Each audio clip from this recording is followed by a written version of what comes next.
अस्सलाम वालेकुम वरहमतुल्लाहि वबरकातुहू। दोस्तों, आज जुमातुल मुबारक का एक ख़ास दिन और हमारा सफ़र जुमा की नमाज के लिए इस वक्त जारी है। तो आगाज़ हम दुरूद शरीफ से कर लेते हैं। अल्लाहुम्मा सल्ली अला मुहम्मदिन व अला आले मुहम्मद कमा सल्लैता अला इब्राहीम व अला आले इब्राहीम इन्नका हमीदुम मजीद। अल्लाहुम्मा बारिक अला मुहम्मदिन व अला आले मुहम्मद कमा बारकता अला इब्राहीम व अला आले इब्राहीम इन्नका हमीदुम मजीद। जुम्मा की जो बरक़ात, जो अफ़ज़ाल जिनका ज़िक्र हम सुनते हैं, उसमें से ये दुरूद शरीफ ज़्यादा कसरत से भेजने का हमने बचपन से सुन रखा है। अब लोगों को जो तौफ़ीक मिलती है ये उनके हालात व वाक़यात के मुताबिक। आज थोड़ी देर पहले मैंने एक ख़बर पढ़ी सोशल मीडिया के ज़रिए कि हमारा एक मुल्क पाकिस्तान, जो इस्लामी देश है, इस्लाम के नाम पे बना हुआ है, उसके अंदर इस्लाम की जो खिदमत है वो बड़ी आला पैमाने पे हो रही है। ये मसलन जो मसाजिद हैं उनके मनारे शहीद करना, उनके मेहराब गिराना और फिर गाहे बगाहे पुलिस की मदद के साथ मसाजिद पे हमला करना, ये इस्लामी मुल्क में आजकल बहुत ज़्यादा रवाज पा चुका है, बल्कि दिन ब दिन इसमें इजाफा होता जा रहा है। पता नहीं कौन से इस्लाम को ये पेश कर रहे हैं या किस इस्लाम की तर्जमानी कर रहे हैं। आज जुमातुल मुबारक के अच्छे दिन, अच्छी खबरें मिलने की बजाय इस तरह की खबरें मिलती हैं कि एक और अहमदिया मस्जिद के ऊपर रात को हमला हुआ। हमला इस सेंस में कि पुलिस की मदईयत में चंद शरपसंद मौलवी, मैं शरपसंद इसलिए कहूँगा कि ये इस्लाम की कोई खिदमत नहीं है, ये इस्लाम की कोई खिदमत नहीं है। आप बेशक उसको जो मर्जी रंग दें कि ये है जी, जो अहमदी हैं वो ये मानते हैं। अहमदी जो मस्जिद है, उस मस्जिद जो इमारत है जो खुदा ताला की इबादत के लिए है, उसका किसी मज़हब, फ़िरके या किसी के साथ कोई ताल्लुक़ नहीं है। वो सिर्फ़ एक मुकाम है बबरकत जिसमें अल्लाह ताला की इबादत की जाती है। ख्वाह वो चर्च हो, ख्वाह वो टेम्पल हो, ख्वाह वो मस्जिद हो, जिस मज़हब के मुतल्लिक़ या जिस फ़िरका से भी वो होगी, उसमें मेन जो चीज़ है वो यही है कि वो वहाँ खुदा की इबादत करते हैं। और अगर आप कोई बहाना बना के, यानी कि आप ये कहें कि जी ये इनका ईमान ये है, ये यूँ मानते हैं, ये इस तरह, तो उससे ये कोई आप इसको वो क्या कहते हैं रेस्पेक्ट, इसको आप ये साबित नहीं कर सकते कि आप इस्लाम की खिदमत कर रहे हैं। आपको इल्म होगा कि रसूल पाक सल्लल्लाहु अलैहि वसल्लम के दौर में जब आगाज़ इस्लाम में जो काफिर थे वो इस तरह हमले करते थे इबादत वाली जगहों पे। ये तारीख से मिलता है। कभी आज तक ये नहीं आपने देखा होगा कि आज इरादा था कि जुमा थोड़ा टाइम से पहुंच के पढ़ेंगे, लेकिन लगता है कि खुदा को कुछ और ही मंजूर है। ये देखें, मोटरवे एक ऐसी चीज़ है, इसके ऊपर किसी भी वक्त की छोटी सी गलती किसी एक ड्राइवर की जो है वो बाकी तमाम ड्राइवरों को मुसीबत में डाल देती है। कई लोग अपने कामों से लेट हो जाते हैं, कई लोग जिन्होंने नियत की होती है कि फ़लाँ जगह पे पहुंचेंगे टाइम से, वो इस वजह से। अब ये देखें, मोटरवे, इसको हम जर्मन ज़बान में स्टाउ कहते हैं और इंग्लिश में इसको मोटर स्टक कहते हैं। ये ट्रैफिक जैम हो गई है। बहरहाल आहिस्ता आहिस्ता हम रवां दवां हैं, इंशाल्लाह पहुंच जाएंगे। उम्मीद तो है, जो टाइम से निकले हैं जुम्मे पे पहुंच जाएंगे।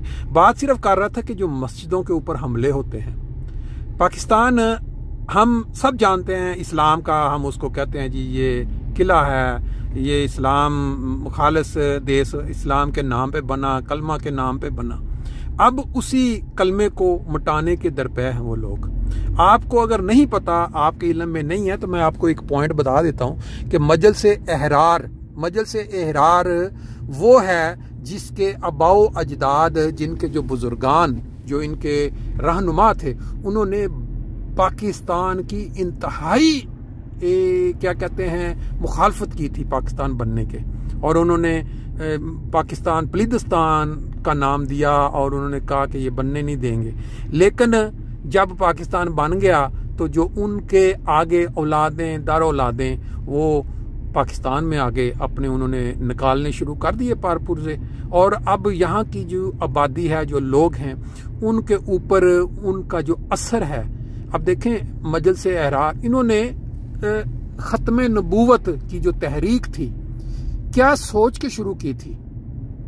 ये अगर आप तारीख को गंगोलें और तारीख में जाएं तो इन्हीं के एक सेक्रेटरी थे, या ये पाकिस्तान बनने से कबल की बात है कि उन्होंने, या बनने के फौरन बाद की, उन्होंने बयान दिया था कि ये जो हम तहरीक शुरू की है हमने मजलिस एहरार ने कादियानियों के खिलाफ, ये और इसका कोई मकसद नहीं है हमारा सिर्फ और सिर्फ चंदा जो बटोरना, लोगों की मजहबी जुबान को इस्तेमाल करके, मजहब को इस्तेमाल करके हम चाहते हैं कि लोगों की जेबों से पैसे निकलवाएं।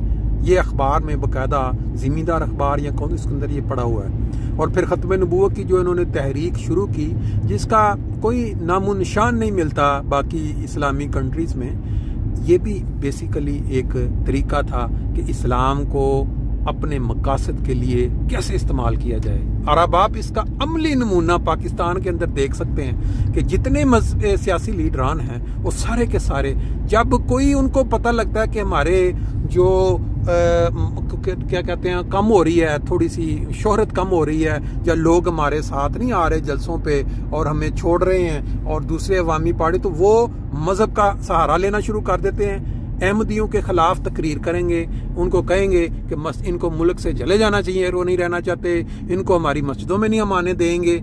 हैरान कुन बात यह है, उनकी मसाजिद के ऊपर आप हमले करवाते हैं, और अगर नहीं करवाते तो खामोश रहते हैं। जब उन पे हमले होते हैं, उनके मनारे गिराए जाते हैं, उनके मेहराब गिराए जाते हैं, तो आप बिल्कुल खामोश रहते हैं। यानी आप बिल्कुल नहीं कहते कि हम बहसियत लीडर होने के, क्योंकि आप सियासी लीडर हैं और आपका काम है मुल्क में इंतशार को रोकना और वहाँ बसने वाले तमाम लोगों की हिफाजत करना। अगर आप ही इन कामों में शामिल हो जाएंगे, आगे लगेंगे, लीड करेंगे और इस तरह के बयान देंगे, तो लाजमी बात है फिर मुल्क में हर बंदा जो है वो जब उसका दिल कहेगा उठेगा, वो दूसरे के खिलाफ बयान देगा, दूसरे के खिलाफ वो मजहब का पत्ता इस्तेमाल करेगा। और फिर क्या होगा ये जो आजकल हो रहा है। हर बंदा जो है वो दूसरे के खिलाफ जब चाहे उसका दिल, अभी इमरान खान के ऊपर हमला करवा के उसको कह दीजिए इसको मैं मजहबी तौर पे जो है मैं इसके बयानात से मैं तंग। अब ये देखें, ये लेटेस्ट उसका जो है ना ये नमूना है। अगर मुल्क को तरक्की करवानी है, अगर मुल्क को बचाना है, तो हमें हर सूरत में ये जो मजहब कार्ड है ना इसको छोड़ना होगा। ये जो आप हमले हो रहे हैं पाकिस्तान में मसाजिद के ऊपर, ये हमले जो हैं ये इस चीज़ की गमाजी करते हैं, इसको इशारा देते हैं कि हुकूमत के अंदर जो लीडरान हैं, मजहबी हों या सियासी हों या अदारों के जो लीडर हैं, उनके बाहमी, उनकी यानी हिल्ला शेरी उनको मौजूद है कि ठीक है ये आपस में लड़ते रहें, इनके जज्बात जो हैं वो इस तरह उभारें कि जब ज़रूरत पड़े इनको इस्तेमाल कर लिया करें। बहरहाल अभी हम जुम्मा गाह या मस्जिद के करीब पहुंच चुके हैं। आपके इल्म में है कि वहाँ पाकिस्तान में अगर एक मस्जिद को नुकसान पहुंचाया जाता है, अगर एक मस्जिद को शहीद किया जाता है, उसके मीनारे या जो भी, तो उसके बदले अल्लाह ताला इन ममालिक में हमें 10-10 मस्जिदें अता करता है। अभी जर्मनी के अंदर 100 मसाजिद की स्कीम चल रही है। 100 मसाजिद में से 70 से ऊपर तामीर हो चुकी हैं और एक मस्जिद कम से कम 1.5-2 मिलियन तक खर्चा जाता है, अब तो उससे भी ज़्यादा। तो आप अंदाज़ा खुद लगा लें। बहरहाल हमें अल्लाह ताला फ़हम और अक्ल दे। ये जो मसाजिद पे हमले तोड़ फोड़ करवाते हैं ये लोग इस्लाम के नाम पे, इनको कम से कम तारीख़ को ज़हन में रखना चाहिए।